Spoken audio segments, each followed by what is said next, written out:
There are reports Nvidia will soon start to ship its H200 chips to China. Washington has approved the sales, but this is the first we're hearing about a timeline, which is to start early next year. Let's go to Gil Luria, head of technology research at DA Davidson. Thanks for joining us today. Thanks for having me. So these aren't the most advanced Nvidia chips. We know that. Is there still an appetite for these in China? Absolutely.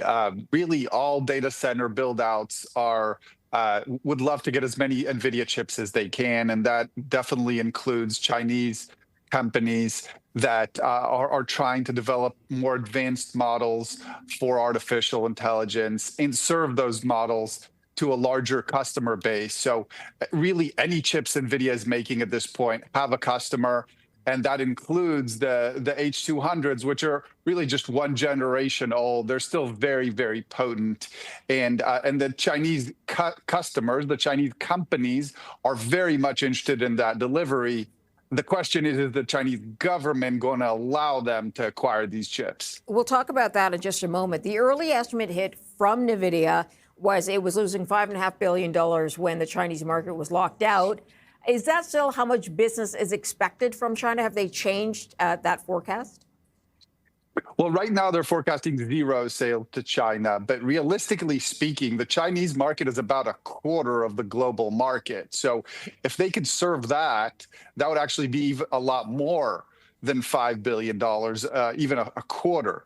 So NVIDIA is very much interested in being able to sell into China really any generation of chips that it's allowed to do so, because it is a quarter of the global market at least. And right now, based on their projections and therefore our projections, China is going to contribute nothing to next year's results.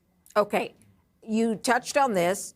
China, we don't know whether Beijing is going to say, sure, bring them in, because China wanted domestically to find a workaround, right? They wanted domestic producers to fill in the gap. Were they able to do that? Were they successful? Not yet. They will be eventually. They'll be able to develop chips that are comparable, and long term they'll be able to produce enough of them, but they're not nearly there yet. What the Chinese are really concerned about is that the U.S. Congress passed legislation that said that every NVIDIA server rack needs to be tracked to make sure that it doesn't get smuggled into China, so that the most advanced chips don't get smuggled into China, which the Chinese saw as backdoor spying. And so that the Chinese reacted very badly to that, which is part of the reason they wanted to halt chip shipments into China. So we're stuck between the U.S. not sure what they're willing to sell, China not sure they want to accept shipments if they have backdoor tracking, and NVIDIA is just caught in the middle trying to make all these sides happy. We believe that eventually they will, but right now we've been back and forth multiple times on this, which is why we're not celebrating yet. We're not including these shipments in NVIDIA's results, and we're going to wait until there's actually chips being delivered, because China is very protective, obviously. And longer term, China does want a domestic industry to produce these chips. But again, that's not the gating factor. Right now, they're producing as many chips as they can. They're buying as many chips as they can. The appetite for AI compute is still insatiable on both sides of the ocean. Yeah, and they'd have to get on it now. They can't really sort of delay the build out and get behind. They wouldn't want to put itself in that position. Is it possible, and I think you answered it, that Washington will grant access to more advanced chips to be sent to China? It seems like it's a negotiation, and the H200s, again, are very advanced chips. They're just one generation old. They're still probably better than any other chip anywhere in the world, so very advanced. And the U.S. government has already gotten its head around allowing that to ship to China, knowing that the next generation is going to be deployed in the U.S. and the U.S. will be able to maintain its lead. And let's not forget, President Trump decided that he's going to tax those sales at 15%. So this is going to be on top of the tariffs. I think it's 25%, Gil. So there's a lot of money to be made. I forgot about that. It depends on what day you ask him. You know, he seems to change his mind a little bit on these things. But yes, he will be taxing those chip shipments. It will be an additional source of revenue. Let's not forget, billions and billions of dollars, 15 or 25% is very meaningful income for the United States government. Absolutely. You currently have a buy rating on Nvidia. There have been concerns about AI spending and what the return would look like. Would you buy? So you'd buy today, even where it is at 183. I know the high was 207. What could change your buy rating? So we share all these concerns. Will there be more scrutiny about CapEx?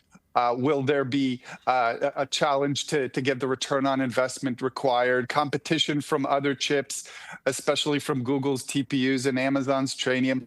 We share all these concerns. We just keep going back to there is insatiable demand for AI compute. We are going to need to build a lot more data centers with a lot more chips. And right now, that means almost entirely NVIDIA chips. And it's trading right now. NVIDIA shares are only trading at 26 or 27 times next year's earnings. That is below the historical range, which tells us that the market is fully anticipating the cycle to be over relatively soon. And we think that's completely fair. The cycle may be over in 2 years or 3 years. At 27 times, that's very attractive ability to buy what is still the core of the AI trade. Again, there is no AI without NVIDIA, and that's going to be the case for the foreseeable future. We have been hearing different deals being done for different chips that are emerging. You don't have concerns around that? So we will have other chips go into the data center. Google will continue to use its own TPUs. Amazon increasingly its Trainium chips. Everybody else is trying to make their own chips, but they're probably years away from that being successful. AMD might have somewhat of a helpful chip next year. But again, these are all